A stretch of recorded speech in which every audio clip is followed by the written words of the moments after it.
नमस्कार,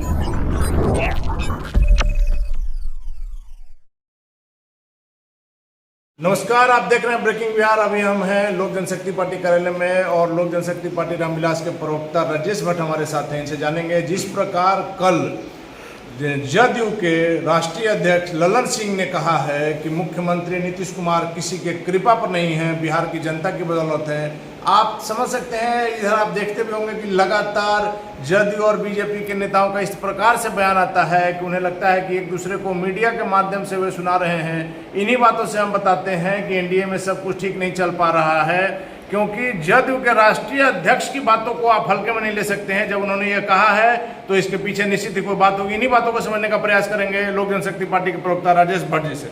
भट्ट साहब, इस पर क्या कहेंगे आप? अब आप ये बताइए कि ललन सिंह जी ही जो जब कृपा पे चल रहे हैं तो दूसरे की कृपा की बात क्या करेंगे वो? जब पार्टी 3 नंबर पर स्थापित है तो कृपा पर ही कोई मुख्यमंत्री बन सकता है। तो कृपा से अगर इनकार कोई करता है तो इससे बड़ी कृतज्ञता की जगह कृतज्ञता और क्या होगी? लेकिन भट्ट साहब, ये बातें आती क्यों हैं? जिस पार्टी को कृतज्ञता ज्ञापित करना चाहिए वो कृतज्ञता पे आमादा है। दुर्भाग्य की बात है। ललन सिंह जी अगर इतने बड़े नेता होते और इतने बड़े रणनीतिकार होते तो अपने जिले में विधान परिषद का जो प्रत्याशी गया उसको अवश्य जितवा लेते।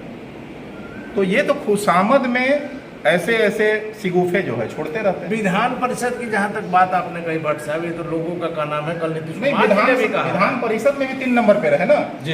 ये बेहद दुर्भाग्यपूर्ण बात है। अब 3 नंबर जो है ना उनके भाग्य कुंडली में लिखा गया। तो वैसे तो देखिएगा तो बीजेपी के प्रदेश अध्यक्ष भी नहीं वही तो बोल रहे हैं कि ललन सिंह जी को ऐसी बातों से परहेज करना चाहिए, ऐसे बयानों से। किसको चिढ़ा रहे हैं? आज भाजपा चाह जाए तो मुख्यमंत्री बाहर हो जाएंगे और कहते हैं कि कृपा पे नहीं है। तो किसके कृपा पे हैं? अपने बुते हैं। भट्ट साहब, आप एक राजनीतिक मतलब इस मुगालते में एक सेकंड आपको रोक रहे हैं। आप एक राजनीतिक व्यक्ति हैं, यही जानने के लिए हम आपके पास आए हैं। मुगालते इस तरह की बातें आती क्यों? इस मुगालते में अगर वो पड़े हुए हैं अभी तक तो बेहद दुर्भाग्यपूर्ण है।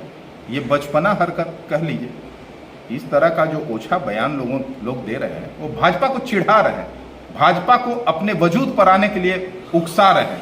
भाजपा को इस पे विचार करना चाहिए कि मुख्यमंत्री जी अपने कृपा पे हैं कि हमारे कृपा पे हैं। आपका कहना है कि बीजेपी की कृपा पर है?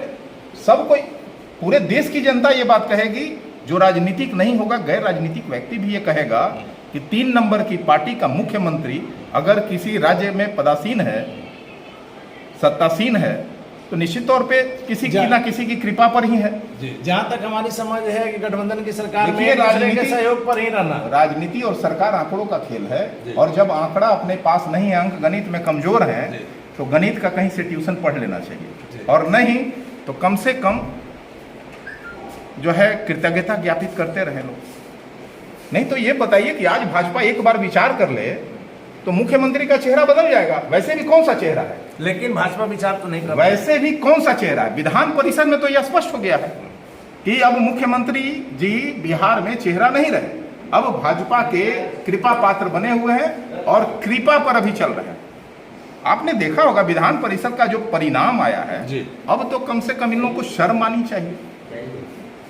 जिस मुख्यमंत्री के ये कसीदे करते रहते हैं उनका चेहरा बच कहाँ गया है? बिहार को बर्बाद करने का उन्होंने काम किया है। हा?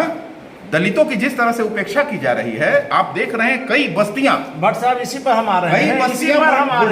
चिराग पासवान जी ने 2 खत लिखा है। एक जो हम लोग अभी गए भी थे, आरा के डेहरी गांव में जो रेप पीड़िता से मिलने के लिए गए थे, उसके बाद बक्सर में गए थे, एक पासवान जी थे जिनका पेट्रोल पंप पर हत्या हो गई थी, और यहाँ भी जो है पुनर्वास की समस्या को लेकर चिकोरा पुल के पास हमने सारी खबर को दिखाया था कि रात में चिराग पासवान गए थे और हमने सुबह से दिखाया कि किस प्रकार से बच्चे वहां भूख से बिलख रहे। आप देखिए ना भाई, तपती दोपहरी में, इस तपती दोपहरी में जब पूरा प्रदेश जो है हीट वेव की चपेट में है, उन बच्चों का क्या आखिर कसूर है जिनके माता पिता निर्धन है, गरीब है, मजदूर है, दलित परिवार है?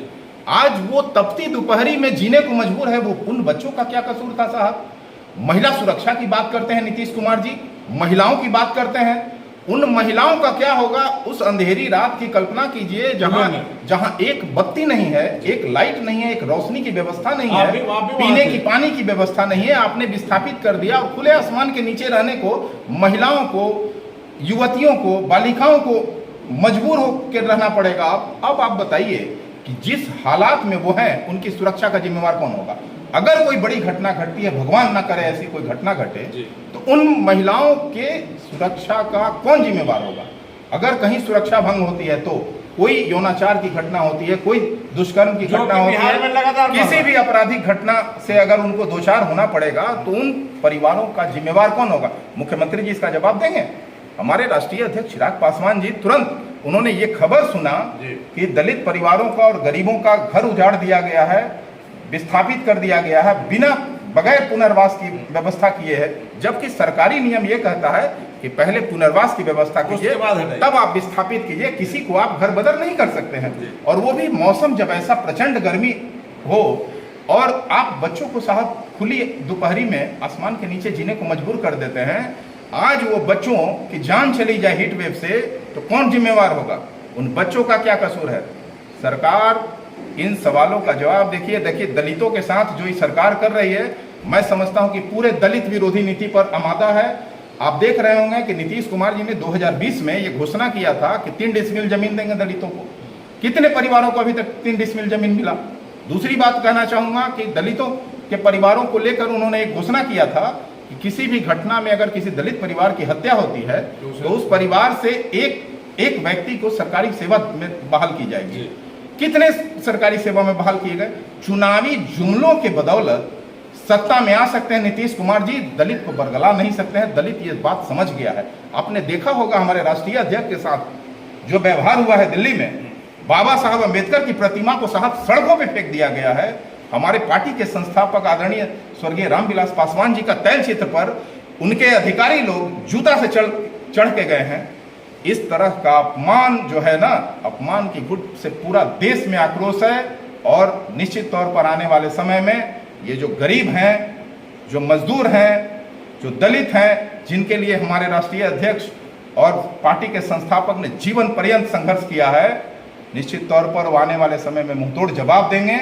और जवाब देना होगा, दलितों को आप बरगला नहीं सकते हैं, और दलितों का दमन अब बंद करें नीतीश कुमार। चलिए भट्ट साहब, एक आखिरी सवाल लेंगे। अभी जो हॉट सीट चल रहा है, बोचहा चुनाव जो है, उस पर आप क्या कहेंगे? क्योंकि जिस प्रकार से विरोध की खबरें आ रही है सत्तारूढ़ पार्टी का, आपने देखा होगा वीडियो भी वायरल हो रहा है, किस प्रकार से बीजेपी के प्रदेश अध्यक्ष सभा तक नहीं कर पाए, पीसी नहीं कर पाए। नहीं, सभा क्यों करेंगे? देखिए, ऐसे नेताओं की सर्वमान्यता, जो जनता के बीच एक मान्यता थी, वो खत्म हो रही है। अब भरोसा उठ रहा है। एक बात और बता दे कि अगर ये सर्वमान्य नेता होते, हर समाज में इनकी स्वीकार्यता होती, अपने जिले में साफ स्वीकार्यता नहीं है। ये अपने प्रत्याशियों को जितवा नहीं पा रहे हैं, 3 नंबर 4 नंबर पे लेके चले जा रहे हैं, तो इनकी स्वीकार्यता क्या रह गई है? या पार्टी विरोधी गतिविधि में ये शामिल है? यही कहा जाना चाहिए। अगर पार्टी के साथ इन्होंने न्याय किया है, तो इनकी स्वीकार्यता भंग हो गई है उस जिले में। और नहीं, अगर नहीं न्याय किया है, अगर न्याय किया है, काम किया है, तो आप समझ लीजिए कि कहीं ना कहीं भीतरघात किया है। चलिए, धन्यवाद सर आपका। तो ये थे हमारे साथ लोक जनशक्ति पार्टी रामविलास के प्रवक्ता राजेश भट्ट जी, जिनका साफ तौर पर का नाम है ललन सिंह के बयान के बाद से कि मुख्यमंत्री गठबंधन में सहयोग से ही चलते हैं। यदि बीजेपी आज समर्थन वापस ले लेती है, तो फिर कुछ कहने की जरूरत नहीं।